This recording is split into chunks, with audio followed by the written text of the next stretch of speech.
Okay, it's time for Chapter 35. The Cold War begins. And you would think that these three men, after winning World War II together and defeating the Axis powers, might be a little happier to work together. But unfortunately, our philosophical and economic differences are going to create some issues moving forward.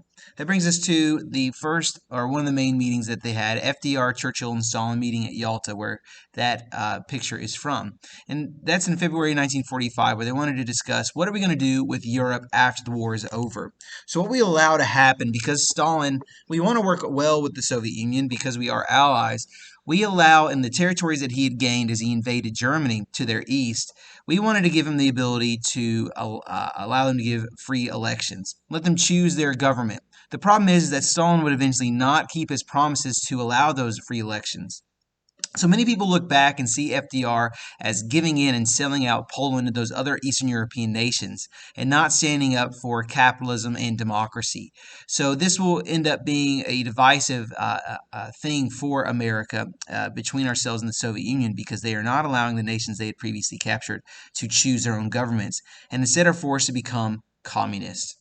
They also, at this meeting, however, do agree upon creating the United Nations. The positive thing about that is that, well, we haven't had a world war since, and it's much more successful than the League of Nations was at keeping world peace.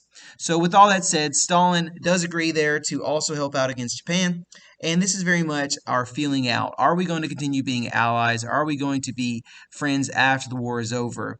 After the meeting, it seemed like it would be good, but as mentioned previously, those nations that he agreed to treat fairly are not allowed to choose their own governments. So why are we having issues with them? Well, if you remember back in the 1920s, we have our first Red Scare. America had always been afraid of communism, and that's because communism is the opposite of our economic practice of capitalism. So communism is where you divide everything and the government distributes it to make everyone equal, whereas capitalism is the freedom to choose and allow markets to decide what is popular. But the biggest thing is America views communism as a threat to our freedoms and as a threat to choosing our own pathway in life. So Stalin is also calling for a world revolution, saying that communism is the way, that everyone will be treated better. And so America views this as a threat to us. So we end up throughout the war, even though they're allies, leaving them out of the atomic secret. As we're building those weapons, we refuse to give them post-war loans to help rebuild their nation and rebuild the areas that were destroyed. So you can understand why the Soviet Union viewed this Western idea as aggressive, that they hated communism and that he was going to eventually be under threat by us and by other capitalist and democratic nations. So he attempts from here on out to build a buffer of friendly communist nations to his west. In other words, because in World War I and World War II they had faced threats coming from Western Europe, he decides to make areas like Poland and those other Eastern European nations friendly to him so that there's space between him and the nations that could threaten him. U.S., however, sees this as imperialism and views these communist nations as a threat of making all capitalism and all democracies fall. And so these differing ideas between communism, democracy, leads us into what we will call the Cold War. So here is a general idea of what the Soviet Union looked like. The Union of Soviet Socialist Republics, which is why they're called the USSR. You can see territories to their west that will be gained by the Soviet Union on this map throughout the 1940s and beyond. And you'll even see North Korea over here, which will eventually become communist, as we'll discuss later in the chapter.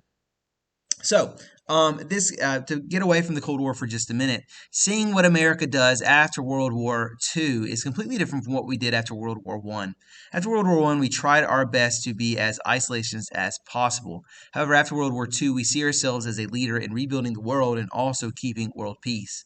So we have the Bretton Woods Conference, in which the U.S. takes leadership in rebuilding war-torn nations by establishing financial institutions that will help support them. The IMF, the World Bank, and other tariff agreements means that we're trying to make sure that the economy runs well, and the U.S. will take leadership in these challenges. FDR also works to create the United Nations before the war ended, as shown in that Yalta conference. It's made up of 5 major powers, which is the Security Council, who always have a vote. We can veto anything with just 1 vote from those 5 nations. Then you have a General Assembly, which includes all nations around the world. So unlike Woodrow Wilson, who was unable to get America to buy into into a peacekeeping group like the League of Nations after World War I, FDR is able to get America involved in it after World War II.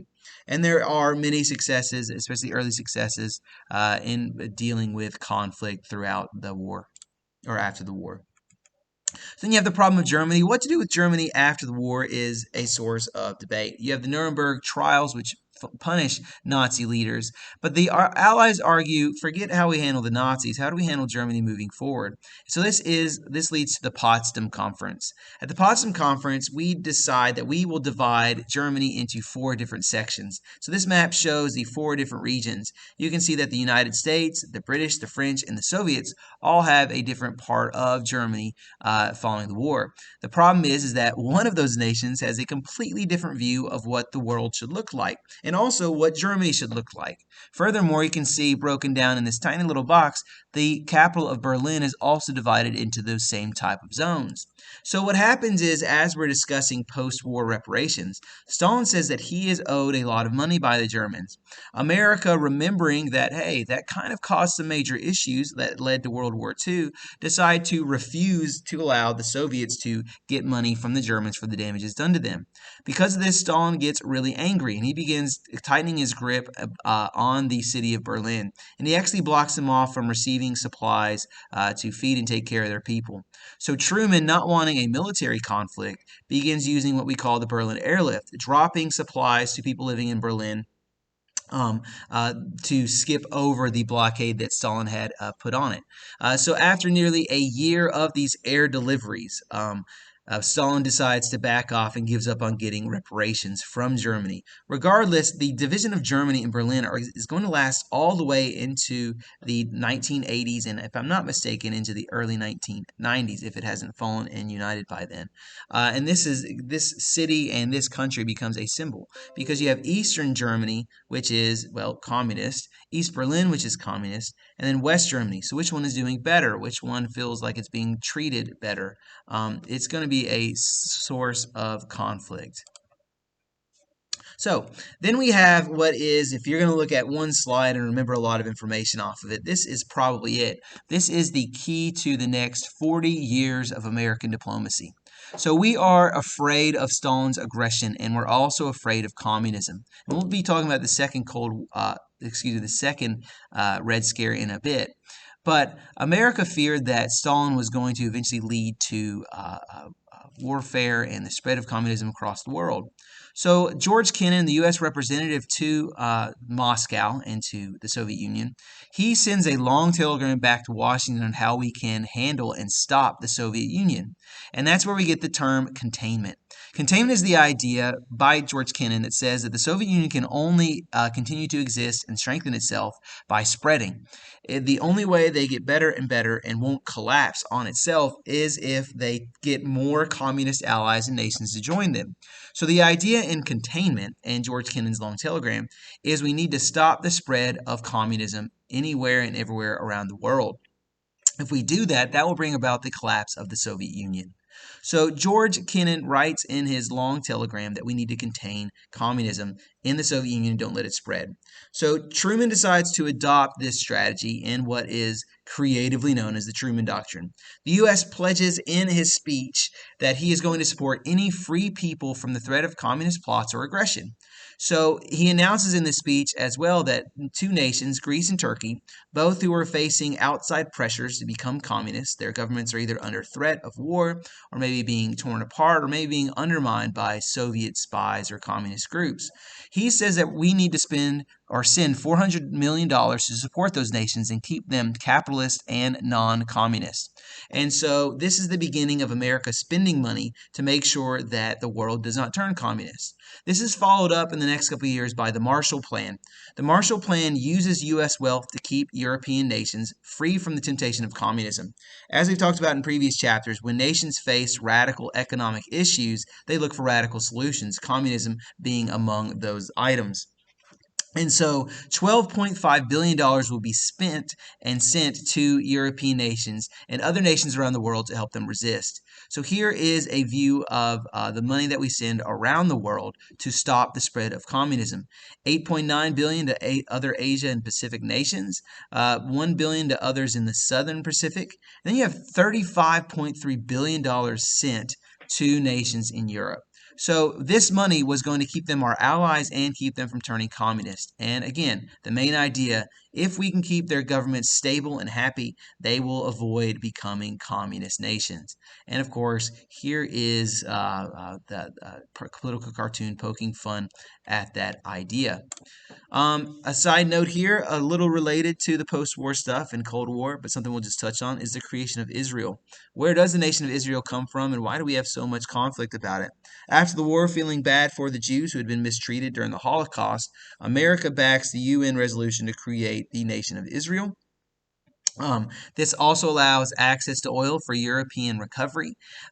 So Israel is created against the suggestions and desires of the surrounding Arabian nations.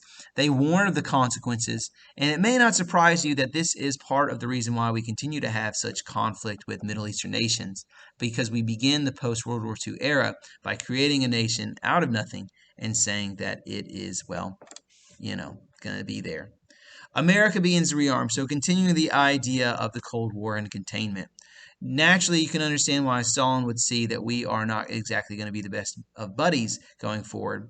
And America continues to take steps rather that solidifies his worries that we are basically going to create an alliance against him and his communist friends. So the fear of Soviet strength leads the U.S. Congress to pass the National Security Act, creating the Department of Defense. All branches of the military were now housed in the Pentagon, while the CIA gathered foreign information. So the Central Intelligence Agency, we'll talk about during Dwight D. Eisenhower's presidency, is going to be used to gather information on foreign nations and also undermine and even overthrow nations that are either outright communist or friendly to communist nations. So America will be using our influence in making sure it doesn't spread. Furthermore, as the Soviets continue to push west, they take over Poland, they take over other Eastern European nations, and have them join the Soviet Union.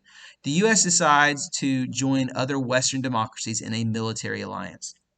You've probably heard the name NATO, and that comes from the North Atlantic Treaty Organization. What they do is they claim an attack on one of these would be an attack on all of their nations, and that we would respond by armed force. NATO marked a departure from historic U.S. foreign policy. Remember, the Monroe Doctrine had said that we will mind our own business in the Western Hemisphere, and Europe can deal with their own.